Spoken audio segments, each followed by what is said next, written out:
¿El cine tiene siempre una mirada política? Te lo cuento con un corto. Hola, soy Sergio Beliz, estos son los postcréditos y hoy vengo a hablaros de En línea, el cortometraje de Ceres Machado escrito por Salva Martos. El cortometraje está interpretado además por Nerea Camacho, Fernando Cayo y Rocío Rubio. Laura, una madre soltera que está sufriendo unas circunstancias económicas bastante precarias, gana dinero haciendo directos en una web de contenido sexual.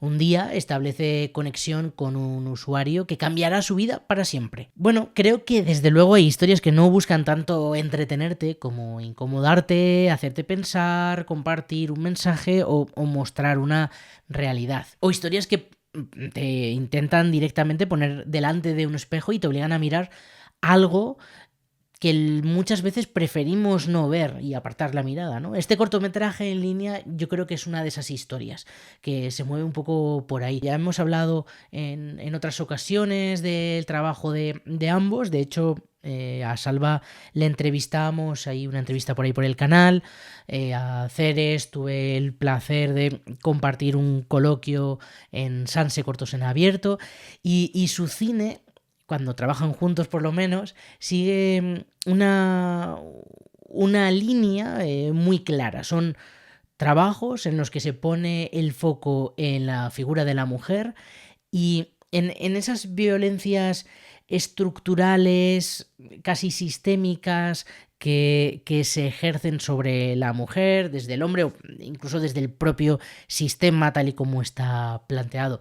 No son siempre violencias físicas, a veces pues son pues eso, un poco más estructural casi. Esas situaciones normalizadas muchas veces tienen que ver como micromachismos, otras veces no, pero bueno, juegan un poco ahí, ¿no? En esos temas. Y tenía pendiente compartir este vídeo ya desde hace casi 3 meses, ha sido un verano un poco complicado de curro, pero me pareció interesante abordar este cortometraje desde esa perspectiva, ¿no? Desde si el cine debe tener o no una mirada política o si debe ser totalmente neutral, totalmente equidistante, un poco reflexionar sobre ello, porque Ceres tiende a dejar muy clara, bueno, y Salva, por supuesto, una mirada muy clara del mundo, de tal y como ven el mundo, de sus ideas, de sus valores, cómo no iban a hacerlo, y me pregunté cómo venían este cortometraje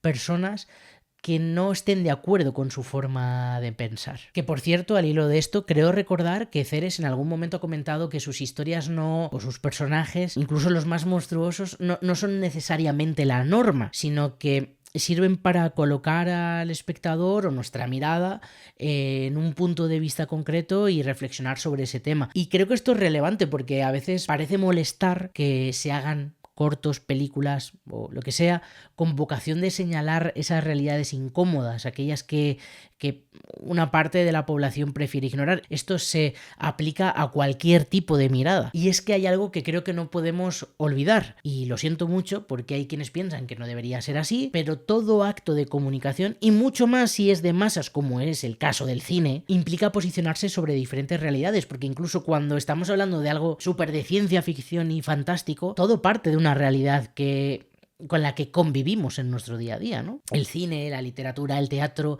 los videojuegos más narrativos, están construidos en torno a conflictos de todo tipo y siempre existe como creador un punto de vista de esos conflictos. Es inevitable. Diría que incluso tomar la decisión de no posicionarse y querer mantenerse eso, neutral, con cierta equidistancia, ya es una posición en sí misma, con lo cual te estás posicionando sobre ese tema. Y cada vez que elegimos contar una historia desde un punto de vista concreto, más allá de contar la historia, estamos también lanzando un mensaje. Todo mensaje, como parte de un acto de comunicación, incluso el que no pretende serlo, es irremediablemente político. Probablemente sea legítimo, probablemente sea hasta necesario, pero es que además es irremediable. Todo está cruzado por la política en mayúsculas, no me refiero a PP-PSOE, sino política como una forma de pensar, de entender el mundo, de tener una serie de valores, una ideología concreta, y luego cómo eso se plasma en la vida pública, en la vida con los otros. ¿Cómo no va a ser el cine político? Ahora bien, el problema está en cuando la historia es tan panfletaria que no funciona narrativamente, que se cae por todas partes y que como historia acaba por ser fallida, y diría que como panfleto también, porque si encima nos aburre, y todo esto por supuesto implica cierta responsabilidad, porque cuando representamos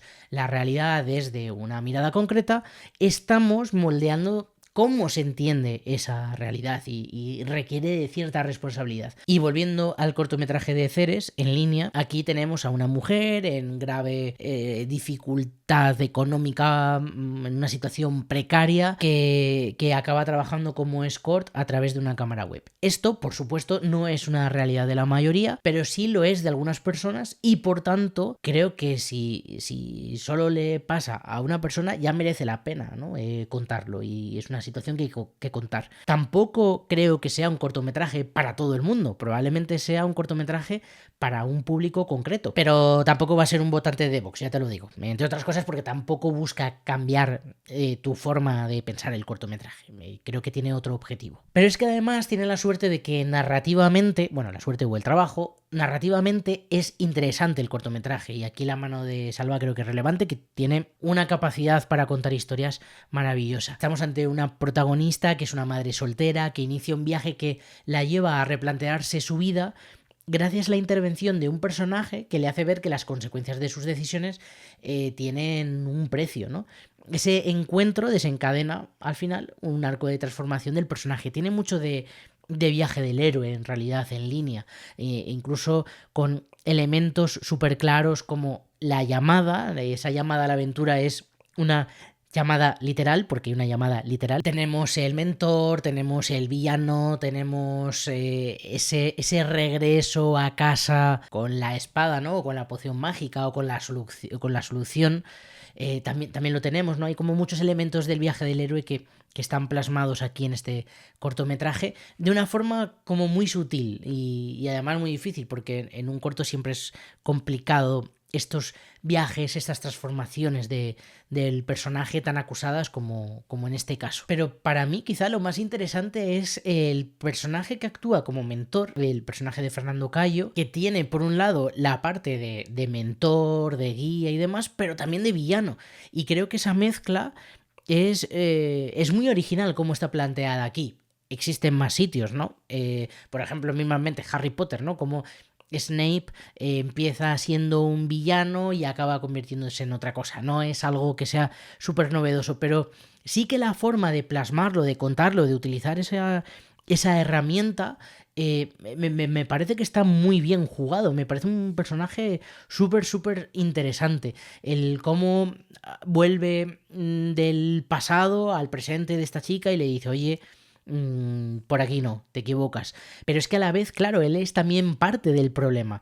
Está aportando soluciones habiendo sido el origen de todo esto. Entonces creo que funciona muy bien. Es verdad que en esa videollamada hay un giro que a mí no me sorprendió tanto, pero me generó mucha incomodidad, y creo que funciona mejor esa incomodidad que seguramente el haber intentado generar sorpresa. Yo ya me lo esperaba, pero como me lo esperaba me generaba un mal rollo que probablemente con una sorpresa queda un poco descafeinado. Creo que está muy bien pensado. Y luego creo que tiene muchos detalles interesantes. Visualmente el corto explora, creo, muy bien las posibilidades narrativas de la videollamada, que parece una tontería, pero cuando solamente existían llamadas telefónicas era un poco incómodo, ¿no? Incluso para los propios actores, ese rollo de hablar con la nada al otro lado, y sin embargo aquí creo que el poder tener a los dos personajes en pantalla, el de repente tener la pantalla en negro, que entre ambos puedan ver las reacciones físicas del uno sobre el otro, creo que es también muy interesante y que está muy bien jugado. Luego, por supuesto, el contraste entre los espacios, la evolución del entorno, de la evolución del color, de ese rojo hacia un azul más pastel, o incluso elementos como una peluca que sirven para establecer ese arco de transformación del personaje, cómo el personaje se transforma a la vez que se transforma todo su entorno y se transforma metafóricamente, porque hay una transformación de su forma de pensar y de sentir, pero también hay una transformación física por supuesto, en su entorno, tema de la peluca, incluso luego como el vestuario, ¿no? Cómo trabaja cuando es una escort en su casa y cómo acaba trabajando en otra cosa al final. Y también le cambia, ¿no? Su vestuario. ¿Y por qué merece la pena ver en línea? Bueno, si te dedicas a contar historias, porque concentra muchas de las cosas que hacen que un relato funcione. La transformación de los personajes en poco tiempo, súper interesante. No todos los cortometrajes consiguen establecer ese arco de transformación. No siempre es fácil, a veces se juega por otros caminos narrativos y cuando te lo encuentras en un corto, mola. Luego la complejidad moral y de construcción del villano mentor, que creo que le establece como unas capas súper chulas. Y en tercer lugar, el recordarnos que las historias, aunque no queramos, tienen un carácter político. No tiene por qué ser un panfleto, no tiene por qué abanderar ninguna causa de nadie en concreto, pero tienen una ideología y por tanto, si no respetamos eso, entonces olvidémonos de películas, de series y de todo. Y luego creo que merece verlo también por ese inicio. Me gusta mucho ese arranque con la preparación en la casa, el camino hasta la guardería, la conversación con la cuidadora de la guardería, la vuelta a la casa y cómo descubrimos cuál es la realidad de esta protagonista, de esta mujer. Creo que es un momento también fantástico, ¿no? Ese arranque. Y bueno, creo que es un grandísimo cortometraje, merece mucho la pena verlo. Y si tenéis la oportunidad, no dejéis de hacerlo. En línea de Ceres Machado. Yo me despido hasta la próxima. Chao.